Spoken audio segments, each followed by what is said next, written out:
ए लड़के, ये सब क्या कर रहा है तू? बॉटल को नीचे रख। रख नीचे उस बॉटल को। देखो देखो, तुम लोग जो भी कर रहे हो ठीक नहीं कर रहे हो। विश्वास और कार्तिक उन लड़कों को करण के पास जाने से रोक रहे थे, मगर सनी नाम के उस लड़के को मानो जैसे किसी की आवाज सुनाई ही नहीं दे रही थी और वो रुकने वाला नहीं लग रहा था।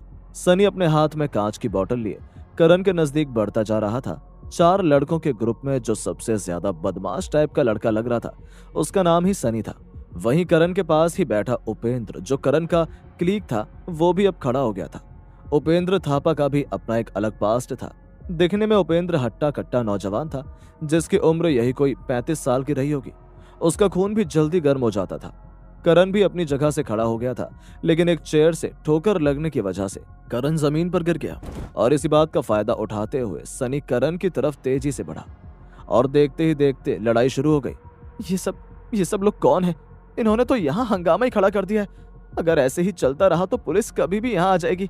पास में खड़ी रेशमा अपने आप से बड़बड़ा रही थी। ये सब देखकर रेशमा का डर और ज्यादा बढ़ने लगा, क्योंकि लड़ाई रुकने का नाम ही नहीं ले रही थी। माहौल काफी गर्म हो चुका था। रेस्टोरेंट की टेबल उलट पुलट चुकी थी। काफी सारा खाना भी गिर गया था। सभी लोग डर गए थे। कोई वहां से भाग रहा था तो कोई वहां पर लड़ाई देख रहा था। वहीं दूसरी तरफ विश्वास और कार्तिक अभी भी मन ही मन ये प्रार्थना कर रहे थे कि किसी भी तरह ये मामला शांत हो जाए और वो करण को लेकर वहां से चले जाएं। मगर करण का खून अब खौल चुका था। पास में मौजूद कार्तिक विश्वास से बोला, यार भाई ये सब क्या करने में लगे? ऐसे तो बहुत बड़ी प्रॉब्लम खड़ी हो जाएगी यार। जाकर उन दोनों को रोक, जल्दी जा। यार मैं क्या करूं? मैं तो करण को कब से समझा रहा हूं, लेकिन वो मेरी बात सुन ही नहीं रहा। विश्वास ने कार्तिक की ओर देखते हुए कहा, लेकिन ऐसे में अगर ये लड़ाई और खूंखार हुई तो कुछ भी हो सकता है। कार्तिक ने फिक्र भरे लहजे में विश्वास से कहा, अरे लेकिन तू भी तो देख रहा है ना कि मेरी कोई भी बात सुन नहीं रहा है। अब मैं क्या करूं? विश्वास ने कार्तिक को जवाब दिया। इस झगड़े को देखकर कार्तिक का रवैया कुछ अलग ही नजर आ रहा था। सबसे ज्यादा डर उसकी आंखों में ही था, मगर कार्तिक खुद अपने कदम आगे नहीं बढ़ा रहा था। वो साइड में जाकर बैठा हुआ था। कार्तिक को देखकर ऐसा लग रहा था कि वो लड़ने से कतरा रहा हो। शायद किसी और चीज से उसे डर लग रहा था, जिसके बारे में शायद एक वही बता सकता था। इससे पहले कि करण अपना हाथ चलाता, सामने मौजूद सनी ने एक और बोतल को जमीन से उठाया और निशाना साधते हुए उसे करण की तरफ फेंकना चाहा। इतने में ही बीच में उपेंद्र आ गया। उसने अपने पैर से बोतल को उछालने की कोशिश तो की, मगर वो उसके सिर पर जा लगी और बोतल से उपेंद्र का सर थोड़ा सा कट गया और सिर से खून बहने लगा।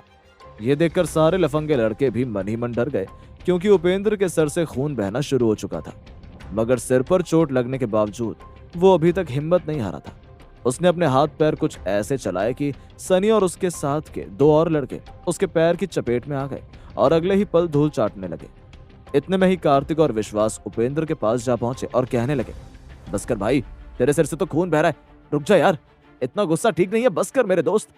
जब करण ने देखा उपेंद्र का खून बह रहा है, वो एक पल के लिए रुक गया। वहीं वो लफंगे लड़के भी वहां से मौका देखकर भागने की कोशिश करने लगे, क्योंकि अब मामला बिगड़ता जा रहा था। वो लड़के इस चक्कर में फंस सकते थे। करण ने उन लड़कों को भागते हुए देखा और पीछे से चिल्लाकर कहने लगा, रुक जाओ, भाग किधर रहे हो? क्यों डर गए? तुम सबकी अकल ठिकाने आ गई? हाँ।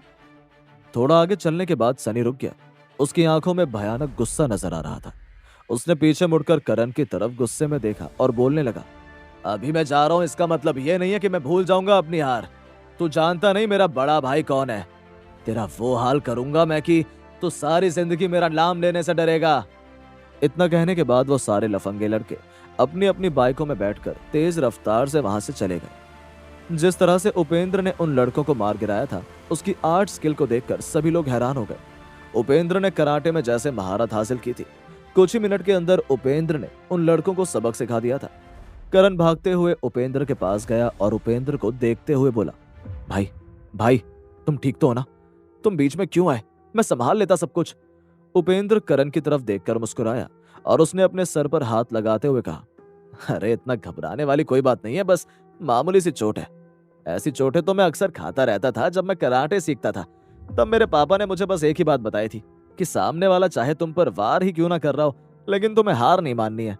अपने लिए लड़ना है, चाहे जो हो जाए, हमें पीठ नहीं दिखानी है। और ये बात कराटे और जिंदगी दोनों में लागू होती है। इससे पहले कि उपेंद्र की बात पर करण कुछ और जवाब देता, इतने में ही कार्तिक बीच में बोल उठा, माना कि तुझे इन सब चीजों की नॉलेज है, लेकिन इसका मतलब ये तो नहीं है ना कि तू अपनी जान जोखिम में डाल दे। मैं और विश्वास तो डर ही गए थे। तुम दोनों कितनी गंदी तरह उन लड़कों से लड़ रहे थे यार।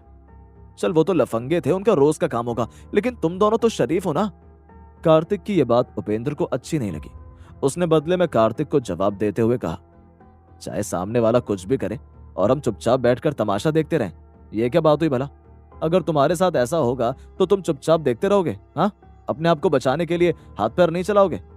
ये चारों आपस में बात कर ही रहे थे कि तभी रेशमा फर्स्ट एड किट का बॉक्स लेकर करण की तरफ बढ़ी और उसने फर्स्ट एड किट का बॉक्स करण को देते हुए कहा, इसमें पट्टी और एंटीसेप्टिक मलहम है, आप लोग जल्दी से उनकी पट्टी कर दीजिए।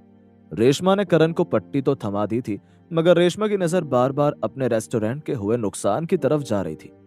करण ये सब नोटिस कर रहा था। इसी बात पर करण ने रेशमा को देखते हुए धीरे से कहा, माफ करना, हमारी वजह से आपका ये नुकसान, लेकिन आप चिंता मत कीजिए, हम ये सब, मेरा मतलब है कि इसके नुकसान की भरपाई हम कर देंगे।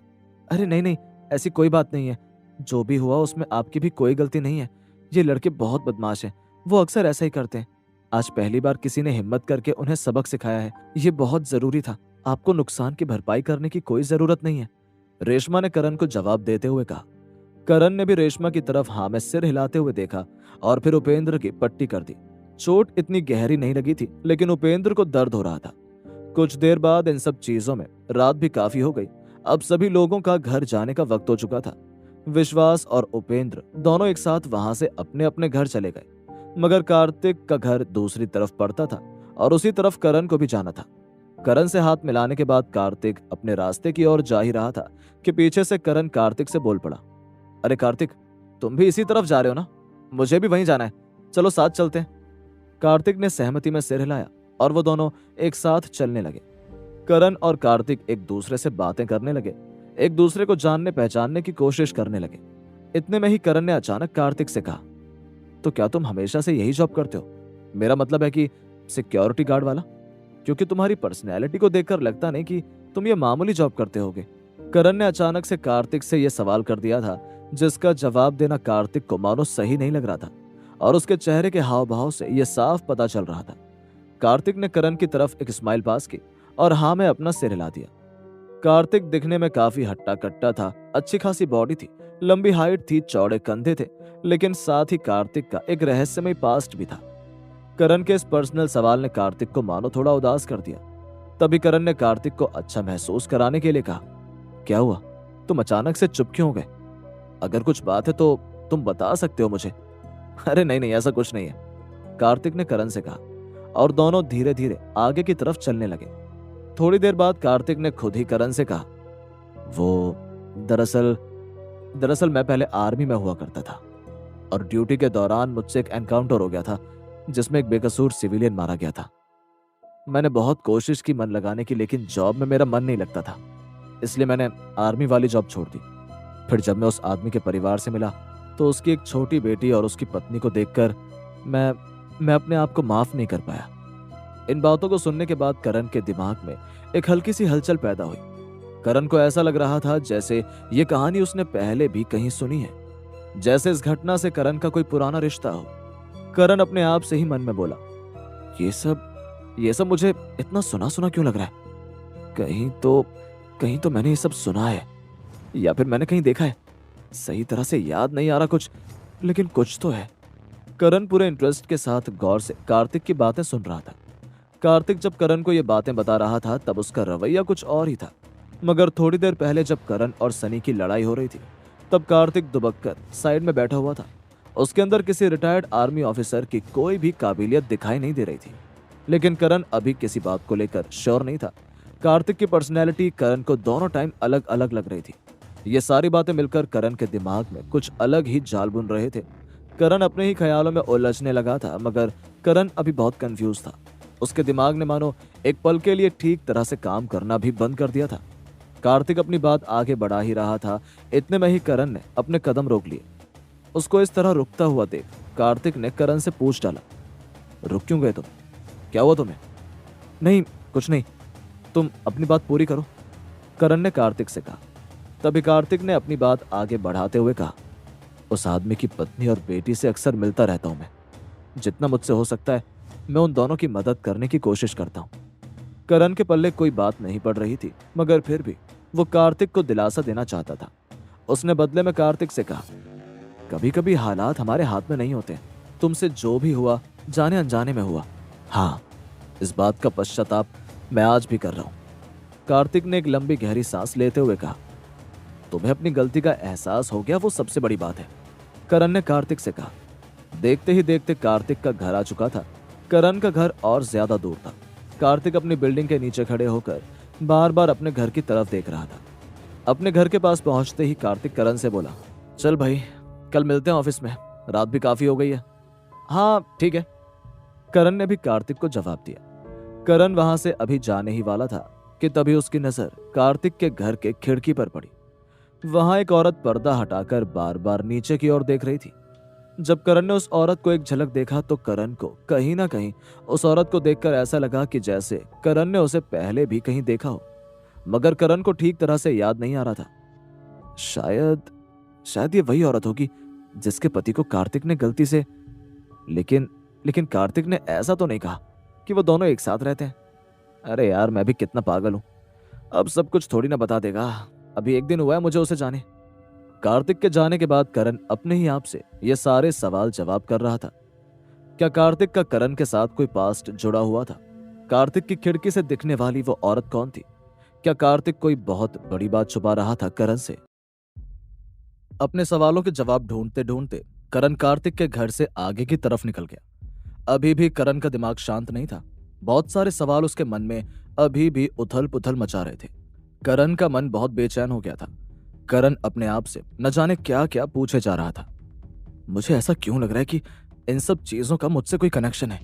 उस औरत की एक झलक ने मुझे इतना कंफ्यूज क्यों कर दिया? मुझे ऐसा क्यों लग रहा है कि कहीं तो मैंने उसे पहले भी देखा है। हो सकता है कि मैं गलत हूं, लेकिन क्यों कुछ चीजें मुझे इतना सोचने पर मजबूर कर देती हैं? करण चलते चलते एक अंधेरी गली में जा पहुंचा। रात काफी गहरी हो चुकी थी। लाइट भी उस गली में ना के बराबर थी। दो चार कुत्ते इधर उधर घूम रहे थे। करण सीधे सीधे चल तो रहा था, मगर उसका दिमाग कहीं और ही मौजूद था। करण इससे पहले अपने दिमाग पर और ज्यादा जोर डाल पाता कि अचानक उसी गली में से उसे किसी के चिल्लाने की आवाज आई। करण ने ध्यान से कान लगाकर इस आवाज को सुनने की कोशिश की तो ये किसी आदमी की आवाज लग रही थी। आवाज को सुनने भर से ऐसा मालूम पड़ रहा था कि वो आदमी अपनी जान बचाने की कोशिश कर रहा था। करण ने इधर उधर अपनी नजरें दौड़ाई तो उसे कोई भी नजर नहीं आया। करण थोड़ा आगे बढ़ा, फिर से उसने अपनी नजर घुमाई, तब भी उसे कोई नजर नहीं आया। लेकिन वो आवाज बार बार करण के कानों में गूंज रही थी। अरे लेकिन ये आवाज आ कहां से रही है? लगता है कोई प्रॉब्लम है, लेकिन वो है कहां? करण अपने आप से बातें कर रहा था। करण फिर से थोड़ा आगे भागा, तभी उसे आगे चलकर एक आदमी दिखाई दिया जो बहुत तेजी से भागता जा रहा था और उसके पीछे एक आदमी पड़ा हुआ था। दोनों की ही रफ्तार बहुत तेज थी। बचाओ बचाओ, कोई है, बचाओ, ये आदमी मुझे मार डालेगा, प्लीज मेरी मदद करो। वो आदमी दिखने में तकरीबन 45 साल का लग रहा था और उसके पीछे भागने वाले आदमी का चेहरा नजर नहीं आ रहा था क्योंकि उसने मास्क पहना हुआ था। उस आदमी की सिर्फ आंखें दिखाई दे रही थी। जैसे ही करण की नजर उन दोनों पर पड़ी, करण भी उनकी तरफ तेजी से भागने लगा। अरे तुम मुझे क्यों मारना चाहते हो? इस तरह से मेरे पीछे क्यों पड़े हो तुम? भागते भागते वो अधेड़ उम्र वाला आदमी अपने पीछे पड़े हुए आदमी से कह रहा था, मुझसे क्या पूछता है? क्या तुझे पता नहीं है कि मैं क्यों तेरे पीछे आ रहा हूँ? तूने जो भी किया वो ठीक नहीं किया। तेरी वजह से आज ललित हमारे बीच नहीं है। मैं उसी ललित का बदला ले रहा हूँ तुझसे, और मैं तुझे जिंदा नहीं छोड़ूंगा। मास्क वाला आदमी जोर जोर से गुस्से में कह रहा था, मैंने कुछ नहीं किया, मुझे छोड़ दो। उस अधेड़ उम्र के आदमी ने फिर से कहा।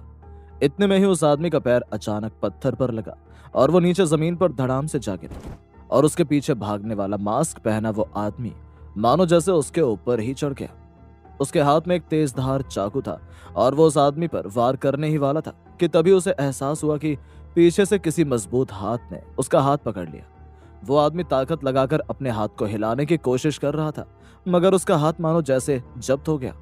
करण ने उस मास्क वाले आदमी के हाथ को पीछे अपनी तरफ मरोड़ दिया और उसे लात से धक्का देकर जमीन पर गिरा दिया।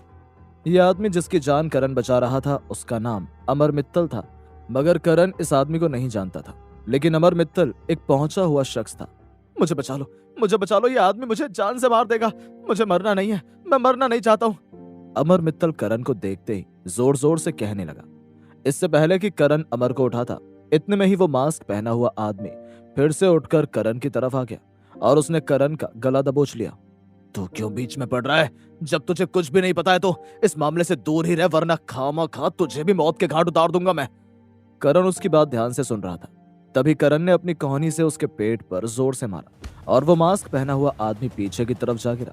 करण ने फिर अपनी पूरी ताकत लगाकर उसका कॉलर पकड़ा और उसे ऊपर उठा दिया और फिर अपने हाथों से एक जोरदार मुक्का उसके मुंह पर दे मारा। मास्क पहनने की वजह से उस आदमी का चेहरा तो करण नहीं देख पाया, लेकिन उसकी आंखों को इतनी करीब से देखकर करण एक पल के लिए लॉस्ट हो गया। इससे पहले कि करण अपने दिमाग पर जोर डालता और कुछ याद करने की कोशिश करता, वो आदमी जोर जोर से चिल्लाकर करण से कहने लगा, तू जानता नहीं है कितना खतरनाक आदमी है, इसने हमारे आदमी को मारा है, इस आदमी को छोड़ूंगा नहीं मैं, और तू भी मुझे इसका खून करने से रोक नहीं सकता। नहीं नहीं, ये झूठ बोल रहा है, मैंने ऐसा कुछ नहीं किया, प्लीज मुझे बचा लो, अमर ने करण से कहा। मास्क पहने हुए आदमी की आंखें करण को मानो जैसे डरा रही थी। उस आदमी को देखकर करण को महसूस होने लगा कि इन आंखों को करण ने पहले भी इतने ही करीब से कहीं और देखा है। करण के सिर में अचानक हल्का सा दर्द महसूस होने लगा। करण नहीं जानता था कि यह सब उसके साथ अचानक क्यों हो रहा है, लेकिन जब जब वो अपनी नजरें उस आदमी की तरफ फेर रहा था, तब तब उसके दिमाग में एक अलग किस्म की झंझनाहट महसूस हो रही थी। मास्क पहना हुआ आदमी समझ चुका था कि करण उसके बीच में आ गया है, तो अब वो अमर पर वार नहीं कर सकता। वो गुस्से में बड़बड़ाते हुए करण से कहने लगा, चाहे कुछ भी हो जाए, मैं इस आदमी का खून करके रहूंगा, फिर इसके बदले मुझे कोई भी सजा मिले। उस मास्क पहने आदमी ने जोर से करण के हाथों को अपने आप से दूर किया और वो थोड़ा पीछे हो गया और गुस्से में अमर की तरफ देखते हुए अपनी आंखें बड़ी करके कहने लगा, 3 दिन के अंदर अंदर तुझे इस दुनिया से रुखसत कर दूंगा मैं, तेरा नामो निशान मिटा दूंगा मैं। अगर तू अपने आप को बचा सकता है तो बचा ले, तेरे पास अब ज्यादा वक्त नहीं बचा। करण किसी बात का ना ही जवाब दे पा रहा था और ना ही सवाल पूछ पा रहा था। करण की आंखों के सामने इतनी जल्दी जल्दी ये सारी चीजें हो गई थी कि करण कुछ भी समझ नहीं पा रहा था। अपने दिमाग पर जोर डालते हुए उस मास्क पहने आदमी से करण कुछ कहने ही वाला था, लेकिन अपनी बात पूरी करने के बाद वो मास्क पहना हुआ आदमी करण को धक्का देकर वहां से भाग निकला। उस आदमी के जाने के बाद करण ने अमर को उठाया। उसके घुटने और हाथ हल्के हल्के छिल गए थे। अमर अभी पूरी तरह से डरा हुआ दिखाई दे रहा था, लेकिन अब उसे थोड़ी राहत की सांस मिल गई थी। वो करण के सामने खड़ा हुआ और करण से कहने लगा, तुम्हारा बहुत बहुत शुक्रिया मेरी जान बचाने के लिए। अगर आज तुम नहीं आते तो वो तो मेरी जान ही ले लेता। इस तरह वो खुली धमकी देकर गया है, अब मुझे बहुत चिंता हो रही है। अरे आप बिल्कुल भी चिंता मत करिए, आपको कुछ नहीं होगा, करण ने अमर से कहा। इतना कहने के बाद करण आगे की तरफ जाने लगा। अमर मित्तल बहुत देर तक करण के पीछे ही खड़ा रहा। करण अचानक जाते जाते रुक गया और उसने पीछे मुड़कर देखा तो अमर अभी भी अपनी ही जगह पर खड़ा था। नहीं, मुझे इन्हें इस तरह से अकेले नहीं छोड़ना चाहिए। हो सकता है कि कोई इन पर फिर से अटैक करने की कोशिश करे, और ये सब कुछ देखने के बाद भी मैं किसी को इस तरह मरने के लिए नहीं छोड़ सकता। करण वापस से अमर की तरफ आ गया। कुछ देर रुकने के बाद करण ने अमर की ओर देखते हुए कहा, आप एक काम करिए, आप मेरे साथ चलिए, आज रात आप मेरे घर पर ही रुक जाना। अमर मित्तल ने ना नहीं कहा और उसने सहमति से अपना सिर हिला दिया और फिर करण अमर मित्तल को लेकर अपने घर की तरफ चल दिया। करण ने अपने घर का दरवाजा खोला। पूरे घर में अंधेरा हो रखा था। करण ने लाइट्स ऑन की और अमर को अंदर आने के लिए बोला। अमर करण के साथ अंदर दाखिल हो गया। पूरे घर में कोई भी नहीं था। अमर तब इधर उधर अपनी नजर दौड़ा रहा था। अच्छा हुआ आज ही मैंने मिस्टी को पापा के साथ रुकने के लिए कह दिया था। अगर वो होती तो मैं उसको क्या जवाब देता। आज रात ये यहाँ पर सेफ रह पाएंगे, कल सुबह होते ही इनको कहीं और सेफ जगह छोड़ दूंगा। करण अपने मन में अपने आप से बातें कर रहा था। अचानक करण का ध्यान तब टूट गया जब अमर करण की तरफ आ गया और करण से पूछने लगा, क्या तुम यहाँ पर अकेले रहते हो? तुम्हारे घर पे कोई नहीं है? नहीं अंकल, वो मेरे पापा की तबीयत थोड़ी ठीक नहीं है, वो अस्पताल में, बाकी सब लोग भी वहीं पर हैं। करण ने अमर को जवाब दिया।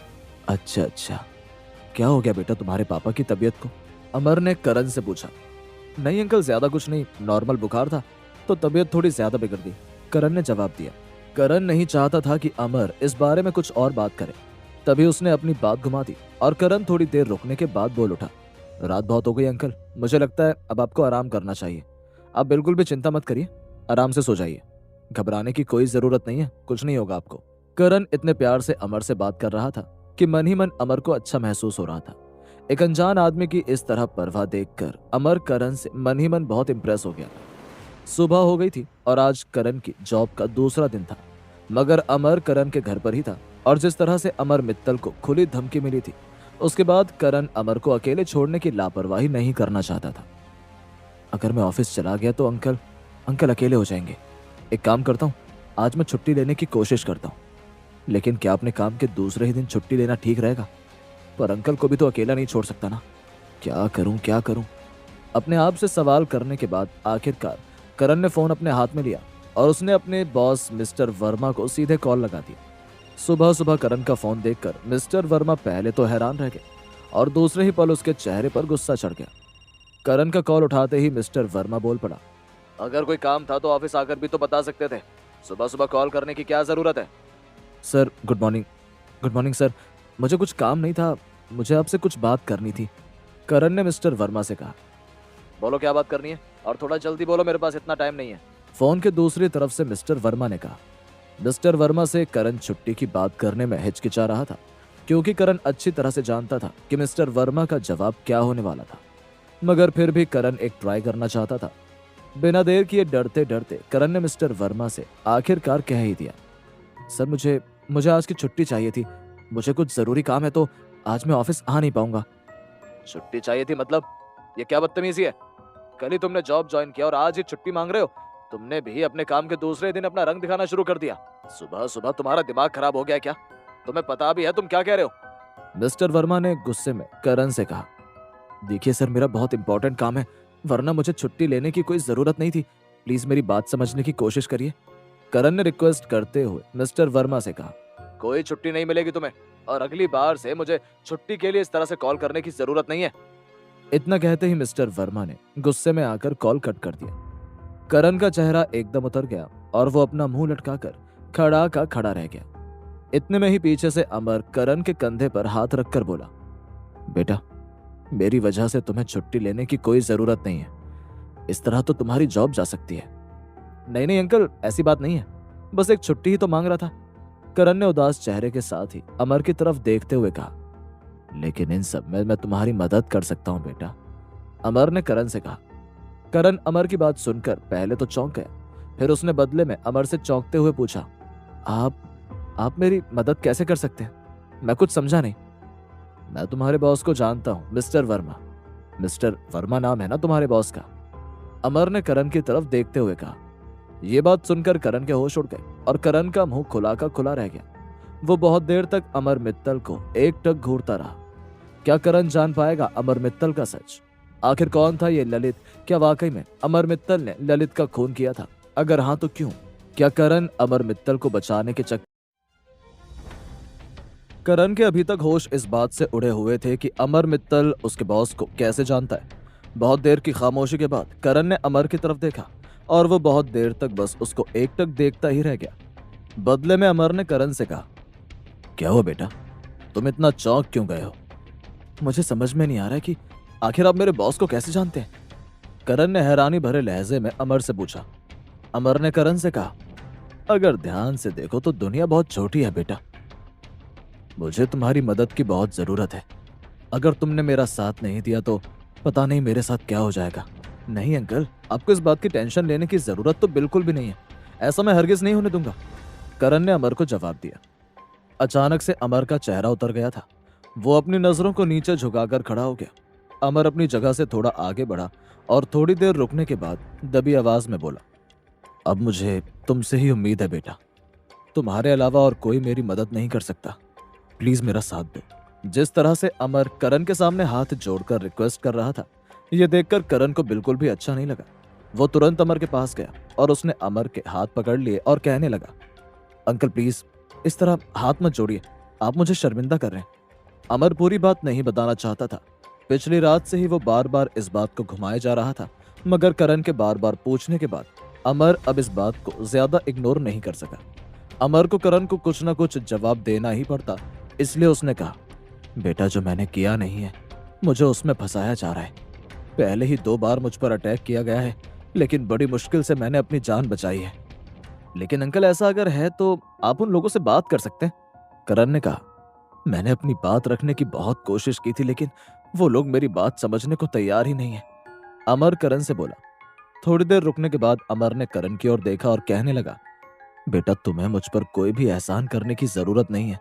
अगर तुम मेरी मदद करोगे तो बदले में मैं भी तुम्हें कुछ दूंगा। मैं नहीं चाहता कि तुम अपनी जॉब को और अपनी जिंदगी को खतरे में डालकर मेरी मदद करो और बदले में तुम्हें कुछ ना मिले। माहौल थोड़ा सीरियस हो गया था। अमर की परेशानी देखकर करण भी भावुक हो गया। थोड़ी देर बाद अमर करण के नजदीक गया और इससे पहले कि करण अपनी बात आगे बढ़ाते हुए कुछ कहता, इतने में ही अमर ने करण से अचानक ही कह दिया, फोन मिलाओ, मैं बात करता हूं तुम्हारे बॉस से।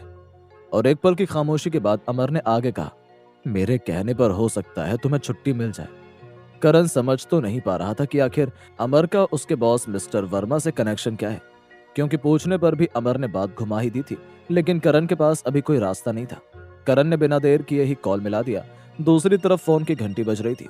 फिर से एक बार करण का आता हुआ कॉल देखकर मिस्टर वर्मा का गुस्सा 7वें आसमान पर चढ़ गया। इस लड़के की अकल घास चरने गई है क्या?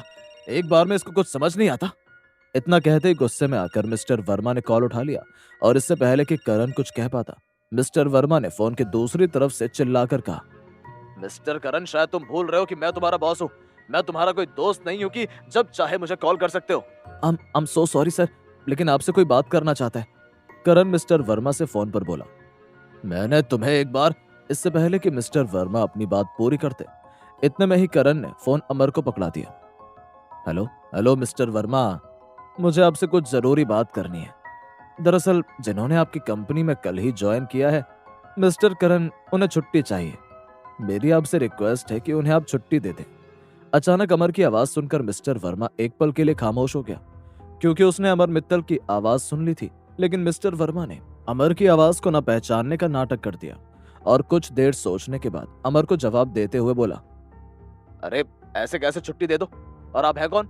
आप ऐसे कैसे मुझसे छुट्टी मांग सकते हैं? मिस्टर करण ने कल ही अपनी जॉब ज्वाइन की है और आज ही उनका छुट्टी लेना बिल्कुल ठीक नहीं। छुट्टी देने का तो कोई सवाल ही नहीं उठता। उस लड़के का कल से ही काम में मन नहीं लग रहा है, इसलिए बहाने मार रहा है। ऐसे लोग बहुत देखे मैंने।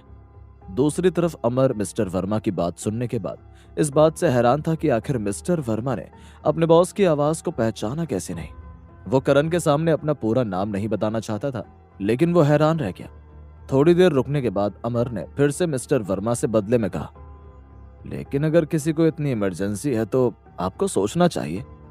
देखिए मिस्टर, आप जो भी हैं, आप इस तरह दूसरों के मामले में दखलंदाजी ना करिए। और आप होते कौन है मुझे ये सब सिखाने वाले? छुट्टी नहीं मिलेगी तो नहीं मिलेगी। मिस्टर वर्मा ने गुस्से में आकर अमर से कहा। अमर मित्तल के लिए मिस्टर वर्मा के ये लफ्ज बहुत हैरान कर देने वाले थे। अमर बदले में जवाब तक नहीं दे पा रहा था। इससे पहले कि अमर मित्तल फिर से कुछ कहता, मिस्टर वर्मा ने गुस्से में आकर कॉल कट कर दिया। ये किस तरह का बिहेवियर है मिस्टर वर्मा का? उन्होंने मेरी आवाज भी नहीं पहचानी। ये सब क्या चल रहा है मेरी गैर मौजूदगी में? कैसा तरीका है अपने एम्प्लॉय को ट्रीट करने का? अभी के अभी आनंद को कॉल करके पूरे ऑफिस का अपडेट लेता हूँ। कॉल रखने के बाद अमर अपने मन में ये सब बातें सोच रहा था। ये सब होने के बाद अमर करण से थोड़ी दूर गया और उसने तुरंत एक कॉल लगा दिया। अमर ने यह कॉल अपने असिस्टेंट आनंद कुमार को लगाया था। वो आनंद कुमार को ऑफिस में चल रहे इन चीजों के बारे में खबर करना चाहता था। यह काम होने के बाद वो करण के पास आ गया। मिस्टर वर्मा की बात सुनने के बाद अमर को बिल्कुल भी अच्छा नहीं लगा और मन ही मन अमर को अब गुस्सा भी आ रहा था। अब करण ने पूरी तरह अपना मन बना लिया था कि वो किसी भी तरह अमर की मदद करेगा, क्योंकि करण कभी भी किसी की मदद करने से पीछे नहीं हटता था। बहुत देर तक सोचने के बाद करण ने एक लंबी गहरी सांस ली और अमर की तरफ देखते हुए कहा, अंकल, इन सब में मुझे और कुछ लोगों की भी जरूरत होगी, क्योंकि मैं अकेले ये सब नहीं कर सकता। मेरे कुछ दोस्त हैं, वो लोग मेरी इस चीज में मदद कर सकते हैं। वो लोग भी मेरे ही ऑफिस में काम करते हैं। अमर ने बदले में कुछ कहा तो नहीं, लेकिन सहमति में अपना सिर हिला दिया। करण को पहली बार देखने के बाद ही तुरंत अमर समझ चुका था कि इस लड़के के अलावा कोई और उसकी मदद नहीं कर सकता। पिछली रात के करण के एक्शन और उसकी पर्सनैलिटी से अमर बहुत इंप्रेस हो गया था। करण ने तुरंत अपने दोस्तों को कॉल लगाया। सबसे पहला कॉल उसने कार्तिक को लगाया। सुबह सुबह करण का आता हुआ कॉल देखकर पहले तो कार्तिक के चेहरे पर एक अलग हैरानी आई, मगर उसने करण का कॉल उठा लिया और फिर फोन उठाते ही बोला, हाँ गुड मॉर्निंग करण, ऑफिस आ रहे हो ना? मैं भी बस थोड़ी देर में निकलने ही वाला हूँ। नहीं यार, आज मैं ऑफिस नहीं आ पाऊंगा, मुझे तुम लोगों से कुछ जरूरी बात करनी है। फोन के इस तरफ से करण ने कार्तिक से कहा। क्या क्या हुआ करण, सब कुछ ठीक तो है ना? कार्तिक ने तुरंत पूछा। करण ने कार्तिक से बात करते हुए पहले अमर को एक नजर देखा। वो थोड़ा दूर बैठा हुआ था। करण अमर के सामने बात नहीं करना चाहता था। वो थोड़ा आगे चलकर खिड़की के पास चला गया और कार्तिक से कॉल पर कहने लगा, यार कल रात जब मैं घर वापस जा रहा था तो मुझे रास्ते में एक अंकल मिले। उनका नाम अमर है। वो बहुत मुसीबत में है, मुझे उनकी हेल्प करनी पड़ेगी। धीरे धीरे करण ने अमर से जुड़ी कार्तिक को एक एक बात बता दी। करण की बात सुनकर मानो जैसे कार्तिक के होश उड़ गए। अचानक अमर के बारे में सुनकर कार्तिक का चेहरा मानो ऐसा हो गया जैसे उसका इस नाम से कोई वास्ता हो। अमर का नाम सुनते ही कार्तिक के मन में बहुत सारे सवाल खड़े हो गए और उसके पास्ट से जुड़ी कुछ चीजें कार्तिक के दिमाग में हलचल पैदा करने लगी, मगर वो करण को इस बात का एहसास नहीं होने देना चाहता था। थोड़ी देर रुकने के बाद उसने अपनी दबी आवाज में करण से कहा, तू फिक्र मत कर, हम सब तेरे साथ हैं, लेकिन तू जो भी कर रहा है इस बात का खास ख्याल रखना, क्योंकि इतनी जल्दी किसी पर यकीन करना ठीक नहीं है। कार्तिक की बात सुनने के बाद करण की आवाज कुछ अलग हो गई थी और करण भी इस बात को नोटिस कर पा रहा था। कार्तिक का बिहेवियर पिछली रात से ही करण को कुछ अटपटा लगने लगा था, मगर अभी करण के पास इतना वक्त नहीं था कि वो कार्तिक से उसकी चीजों के बारे में डिस्कस करे। अपनी बात कार्तिक को बताने के बाद करण ने कॉल कट कर दिया। कार्तिक के आखिरी के कुछ शब्दों ने करण के मन में डाउट पैदा कर दिया। करण अमर की बात सुनकर उसकी मदद करने के लिए तैयार तो हो गया था, मगर इस तरह आधी रात को एक आदमी की जान बचाकर उसको घर पर ले आना और फिर उसकी जिंदगी के पर्सनल मैटर में इस तरह से घुस जाना अब कहीं ना कहीं उसके मन में बहुत सारे डाउट पैदा कर रहा था। करण अपने आप से अचानक सवाल करने लगा, मैं ठीक तो कर रहा हूं ना? क्या मुझे इस तरह से किसी के पर्सनल मैटर में कहीं ऐसा तो नहीं कि इन सब में मैं खुद ही फंस जाऊंगा? नहीं, मैं ऐसा सोच भी कैसे सकता हूँ? किसी को मेरी जरूरत है और मैं इतना नेगेटिव नहीं सोच सकता। कोई इतना बड़ा झूठ नहीं बोल सकता। मुझे इनकी मदद करनी ही चाहिए। करण अपने ख्यालों में ही कहीं डूबा हुआ था। इससे पहले वो अमर से कुछ पूछता, अचानक किसी ने दरवाजा खटखटा दिया और करण का ध्यान टूट गया। करण जल्दी से दरवाजे की तरफ गया और उसने दरवाजा खोला तो उसने देखा कि सामने एक आदमी अपने हाथ में फाइल लिए हुए खड़ा था। इससे पहले कि करण उस आदमी से कुछ कहता, पीछे से अमर ने करण को आवाज देते हुए कहा, इसे अंदर आने दो, ये मेरा आदमी है। आनंद कुमार के अंदर आते ही अमर ने उसके हाथों से फाइल ले ली और बहुत देर तक पहले अमर ने अपने हाथों में मौजूद फाइल को देखा। करण के दिमाग में अभी भी उसके सवाल चल रहे थे। इससे पहले कि अमर करण से कुछ कहता, अचानक करण ने अमर से कह दिया, अंकल आप अगर बुरा ना माने तो क्या मैं आपसे एक सवाल पूछ सकता हूँ? हाँ पूछो बेटा, क्या पूछना चाहते हो? अमर ने कहा। अंकल वो लोग आपको जान से मारना क्यों चाहते हैं? आखिर उसके पीछे क्या वजह है? करण ने इस बार अमर से पूछ लिया था। करण के सवाल ने अमर की आंखें बड़ी कर दी। अमर अपनी बात पूरी तरह से करण के सामने नहीं रखना चाहता था, लेकिन करण भी इस बात की जड़ तक जाना चाहता था। तभी अमर ने थोड़ी देर सोचने के बाद करण से कहा, उन लोगों को कोई गलतफहमी हो गई है। कैसी गलतफहमी अंकल? करण ने अमर से कहा। इससे पहले कि करण कुछ और अमर से पूछता, अमर ने तुरंत अपनी बात घुमा दी और करण से कहने लगा, मैं तुम्हें कुछ दिखाता हूं बेटा। अब अमर समझ चुका था कि करण जब तक इस बात को पूरी तरह नहीं जान लेता तो वो बार बार एक ही सवाल पूछता रहेगा और इस तरह उसके मन में शक पैदा हो सकता है। अमर धीरे धीरे करण के पास गया और उसने अपने हाथ में मौजूद फाइल करण को थमा दी। जब करण ने फाइल खोलकर देखा तो उसमें एक लड़की की तस्वीर मौजूद थी और उस फाइल में उस लड़की की सारी डिटेल भी थी। दिखने में वो लड़की काफी सुंदर लग रही थी।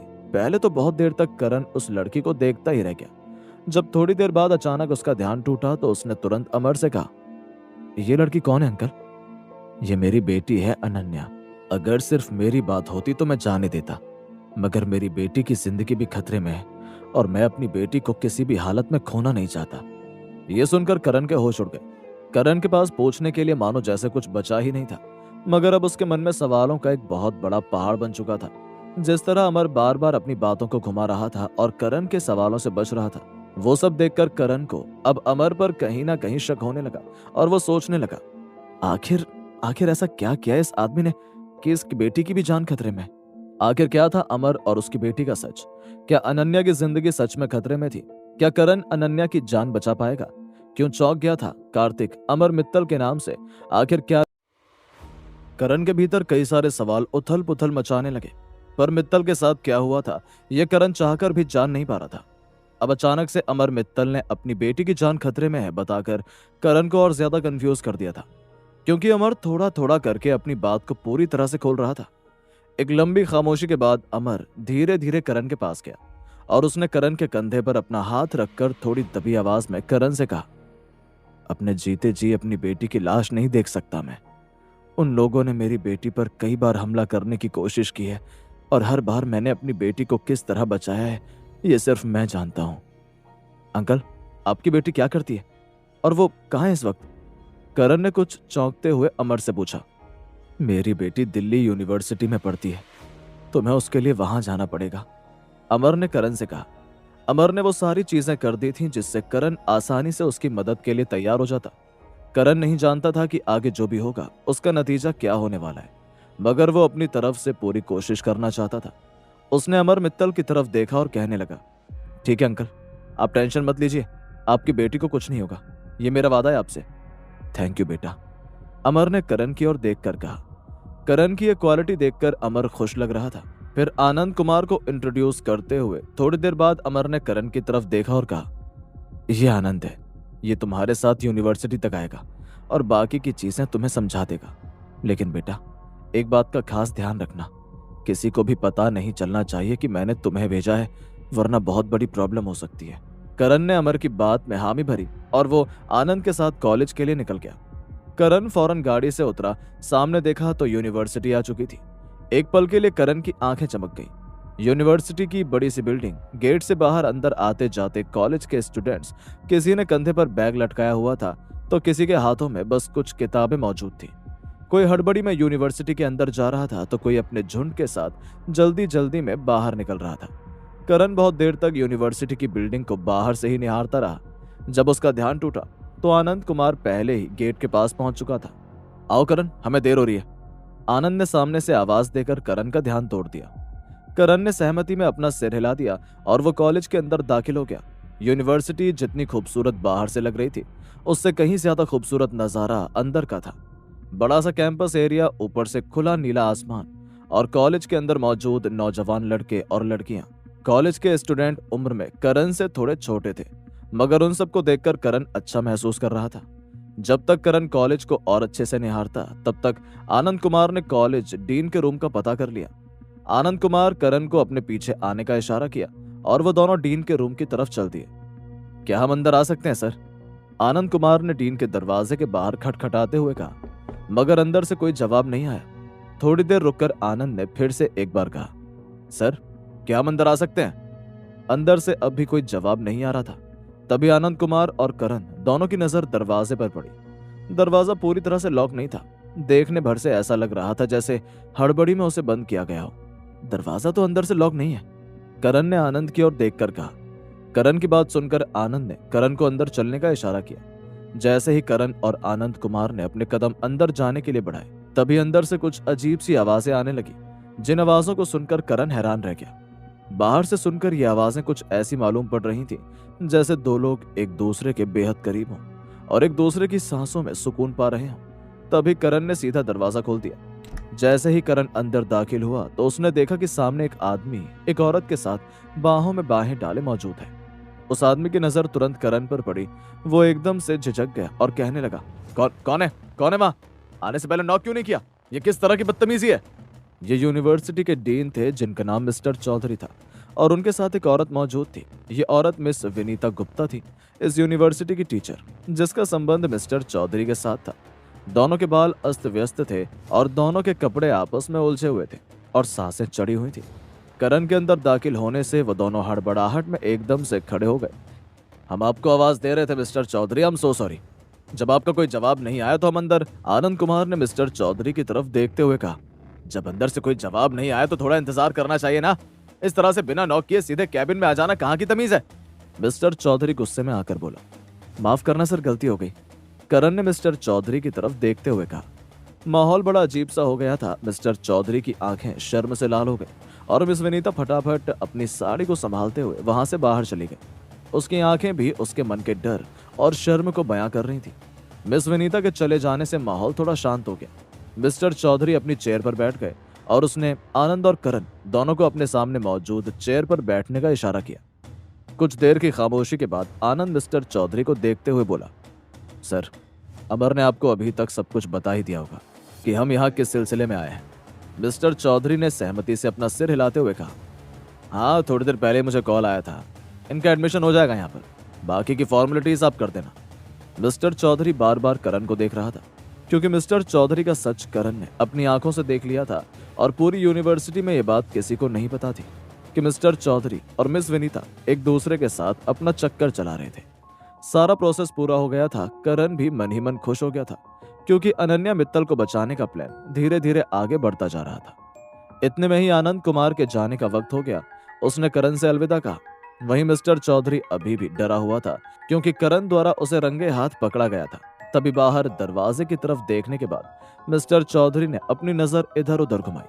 फिर दबी हुई आवाज में करण से कहने लगा, वो सब तो ठीक है, लेकिन अभी भी थोड़ी देर पहले जो भी तुमने देखा वो किसी से कहना मत, प्लीज।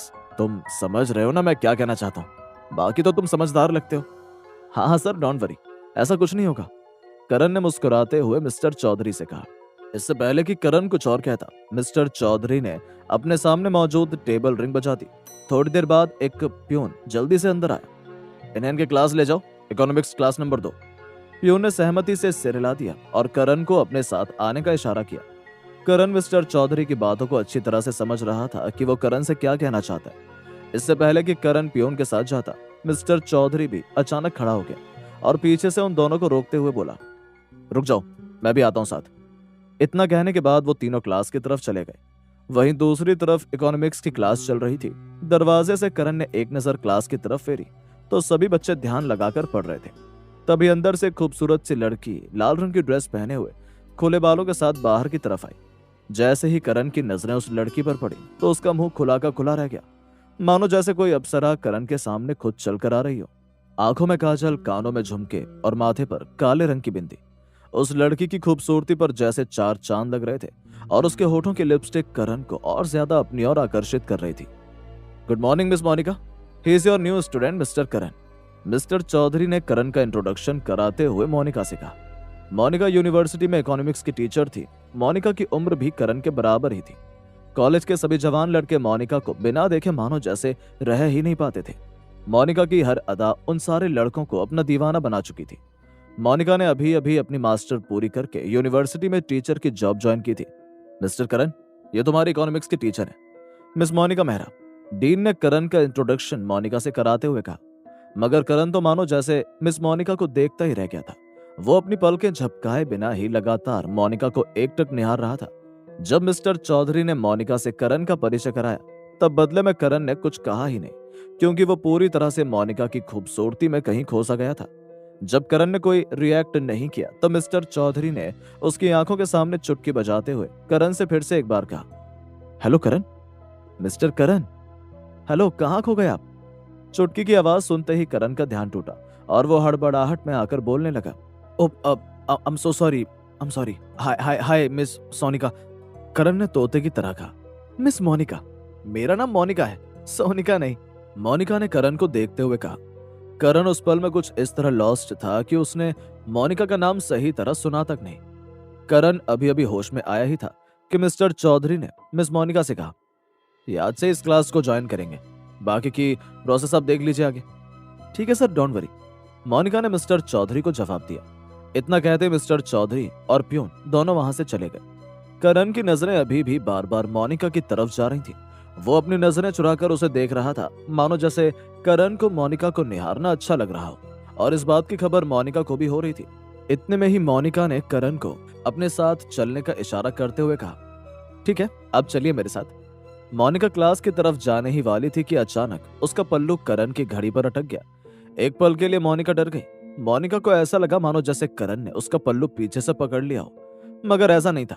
मोनिका को मन ही मन गुस्सा भी आ रहा था। वो जैसे ही पीछे पलटी तो उसका पल्लू फिसला और नीचे की तरफ आ गया। जैसे ही मोनिका का पल्लू अपनी जगह से खिसका, करण की नजर तुरंत उसकी नजरों से जा मिली। क्योंकि करण की नीयत ऐसी नहीं थी, मगर मोनिका के चेहरे पर गुस्सा साफ नजर आ रहा था। आई एम सो सॉरी, ये कब हुआ मुझे पता ही नहीं चला, करण ने तुरंत मोनिका से माफी मांगते हुए कहा। मोनिका ने हड़बड़ाहट में तुरंत अपना पल्लू सही किया और इधर उधर देखने के बाद करण से कहने लगी, I am your teacher, please behave yourself. Sorry, Karan ने फिर से एक बार मोनिका से सॉरी कहा, मगर मोनिका ने इस वाक्य को गलत तरीके से ले लिया। मोनिका को करण की नीयत खराब लग रही थी, क्योंकि मोनिका को यह पता नहीं था कि करण मोनिका की खूबसूरती पर फिसल गया था, जबकि इसका इरादा कुछ गलत नहीं था। मैंने जानबूझकर नहीं किया है, वो बाय मिस्टेक पता नहीं कब। करण ने अभी तक अपनी बात पूरी नहीं की थी कि इससे पहले ही मोनिका ने करण को बीच में ही रोक दिया। मैं अच्छी तरह से जानती हूँ तुम लड़कों को, खूबसूरत लड़कियां देखी नहीं, तुम लोगों की नीयत फिसल जाती है ना। देखो, मेरी क्लास में ये सब बिल्कुल नहीं चलेगा। मेरी क्लास में सिर्फ और सिर्फ पढ़ाई होगी बस। मोनिका जरा गुस्से भरे लहजे में करण से बोली। अब मोनिका को और ज्यादा गुस्सा आने लगा था, मगर वो अभी अपने आप को कंट्रोल करना चाहती थी। पर उसके चेहरे के हाव भाव से साफ पता चल रहा था कि उसे इस पूरे वाक्य से कितना गुस्सा आया था। इतना कहने के बाद मोनिका गुस्से में अंदर क्लासरूम की तरफ चली गई। क्या मिस मोनिका और करण के बीच ये मिसअंडरस्टैंडिंग दूर हो पाएगी? क्या करण, अनन्या, मित्तल? मिस मोनिका जब क्लास में पहुंची तो सारे स्टूडेंट शोर मचा रहे थे। मोनिका के मात्र बाहर चले जाने भर से ही क्लास में मानो जैसे हाहाकार मच गया था। कोई एक दूसरे से बातें कर रहा था तो कोई झुंड बनाकर एक दूसरे की सीट पर जाकर बैठा था। क्लास में लगभग 70-80 बच्चे थे, जिनमें लड़कियों की गिनती थोड़ी कम ही लग रही थी। लड़कियां यही कोई 15-20 थी और बाकी बच्चे सभी लड़के थे। एक से एक बढ़कर लड़के और लड़कियां वहां मौजूद थे, जिनके पहनावे को देखकर ही लग रहा था कि वो अच्छे खासे बड़े घराने के लड़के लड़कियां हैं। मोनिका जैसे ही अपनी जगह पर आई, उसने टेबल पर मौजूद डस्टर जोर से पटका और गुस्से में आकर बोली, साइलेंस क्लास, ये क्या बिहेवियर है आप लोगों का? मैं 2 मिनट के लिए बाहर गई और तुम लोगों ने हंगामा शुरू कर दिया। मोनिका की एक आवाज से ही पूरी क्लास खामोश हो गई। मोनिका दिखने में जितनी खूबसूरत थी, उतनी ही ज्यादा स्ट्रिक्ट भी थी। मोनिका अपनी जॉब को बहुत कायदे से पूरा करती थी। मोनिका के रूल्स रेगुलेशन पूरे क्लास को फॉलो करने ही पड़ते थे। करण भी मोनिका के बगल में खड़ा था। पूरी क्लास करण को देखकर एक बार के लिए चौंक गई। सभी लोग आपस में कानाफूसी करने लगे। अचानक पहली बेंच पर बैठी 2 लड़कियां मोनिका के थोड़ा नजदीक थी। वो दोनों एक दूसरे से बातें करने लगी। ओह माय गॉड, देखना कितना हैंडसम टीचर आया है। इसी बात पर दूसरी लड़की ने जवाब देते हुए कहा, हाँ यार, कितना कूल लग रहा है। अगर ये हमें पढ़ाएगा तब तो पढ़ने में कितना मन लगेगा ना। मोनिका ने उन दोनों की बातें सुन ली। ये सुनकर मोनिका को और ज्यादा गुस्सा आया। उसने उन लड़कियों की तरफ देखते हुए कहा, आप सब लोग प्लीज चुप हो जाइए। वो लड़कियां मोनिका की आवाज से झिझक गईं और चुप हो गईं। इतने में ही मोनिका ने करण को अपने पास आने का इशारा किया। करण मोनिका के पास खड़ा हुआ। वैसे तो मोनिका अभी भी करण से बहुत नाराज थी, लेकिन मोनिका को अपनी ड्यूटी करनी थी, इसलिए उसने अपने आप को कंट्रोल किया और एक लंबी सांस लेने के बाद पूरे क्लास के बच्चों को देखकर बोली, ही इज योर न्यू क्लासमेट। किसी रीजन से ये पहले अपनी पढ़ाई पूरी नहीं कर पाए थे, इसलिए इन्होंने दोबारा से पढ़ने के बारे में सोचा है। जब बच्चों के कानों तक ये बात पहुंची कि करण टीचर नहीं बल्कि उनके साथ पढ़ने के लिए आया है, तो सभी लोग एक पल के लिए हैरान रह गए। एक दूसरे का मुंह ताकने लगे। पीछे की बेंच पर बैठे कुछ लड़के और लड़कियां तो करण का मजाक भी बना रहे थे। जवानी बीतने चली तो पढ़ने का जुनून आ गया लगता है ऐसे। हाँ हाँ, सही कह रही हो, इसे हमारे साथ पढ़ने में अजीब नहीं लगेगा क्या? सभी लोगों का रिएक्शन करण को देखकर कुछ अच्छा नहीं था, मगर करण इस बात को पूरी तरह से इग्नोर करना चाहता था, क्योंकि करण अच्छी तरह से जानता था कि वो कॉलेज में क्यों आया है और इस तरह की चीज उसके साथ होगी, ये वो पहले से एक्सपेक्ट कर चुका था। करण इतने सारे बच्चों को देखकर पहले तो कंफ्यूज हो गया। अनन्या पहली नजर में कहीं नजर नहीं आई। करण अपने मन ही मन खुद से बोलने लगा, आखिर अनन्या कहाँ है? वो तो मुझे दिख ही नहीं रही है इन सभी स्टूडेंट्स में। मैं उसे ढूंढ तो पाऊंगा ना। इतना कहने के बाद मोनिका ने अपने हाथों से करण को क्लास पर बैठने का इशारा कर दिया। करण मोनिका की तरफ देखकर हल्के से मुस्कुराया और वो आगे सीट पर बैठने चला गया। जितनी खूबसूरत मोनिका थी, उससे कहीं ज्यादा खूबसूरत मोनिका गुस्से में लग रही थी और करण मोनिका से अपनी नजरें हटा ही नहीं पा रहा था। अभी भी वो बार बार मोनिका को ही देख रहा था। करण पूरी क्लास में अनन्या को ढूंढ रहा था और लगभग सभी सीट्स भरी थी। तभी कुछ देर बाद उसकी नजर एक लड़की पर गई। वो लड़की दिखने में ही एरोगेंट टाइप लग रही थी। उसे देखकर ही पता चल रहा था कि उसके अंदर कितना एटीट्यूड भरा हुआ है। और वहीं एक सीट मौजूद थी, तो करण उस सीट पर बैठने चला गया। Hi, I am Karan, I am here to continue my study, what about you? उस लड़की को देखकर करण बोला, मगर उस लड़की ने करण को साफ इग्नोर कर दिया। उस लड़की को देखकर ऐसा लग रहा था जैसे वो करण से बात करने में बिल्कुल भी इंटरेस्टेड नहीं थी। करण दिखने में तो हट्टा कट्टा और हैंडसम था, मगर उसके कपड़े और उसका गेटअप ऐसा नहीं था कि उसे देखकर कोई ये कहे कि वो कितना अमीर और रईस खानदान का लड़का है। अपने होलिये से ही करण दिखने में मिडिल क्लास का लगता था। जब उस लड़की ने करण की बात का कोई जवाब नहीं दिया, तो करण थोड़ी देर रुका और उसने अपनी आवाज को थोड़ा ऊंचा करके फिर से उस लड़की की तरफ देखकर कहा, हाय। इससे पहले कि करण अपनी बात कंप्लीट करता, उस लड़की ने बड़ी बड़ी आंखों से करण को घूर कर देखा और करण अपनी बात पूरी नहीं कर पाया। करण फिर से उस लड़की से कुछ कहना चाहता था, लेकिन इतने में ही वो लड़की गुस्से में भुनभुनाते हुए करण से कहने लगी, आई एम नॉट ब्लाइंड, मुझे दिख रहा है कि कोई मेरे बगल में आकर बैठ गया, और ना ही मैं बहरी हूँ कि मैंने सुना नहीं जो तुमने कहा। मैं कोई रिप्लाई नहीं कर रही हूँ तो समझ जाओ ना कि मैं तुमसे बात करने में इंटरेस्टेड नहीं हूँ। वो लड़की करण को बोलने का मौका ही नहीं दे रही थी। दिखने में वो लड़की काफी सुंदर थी।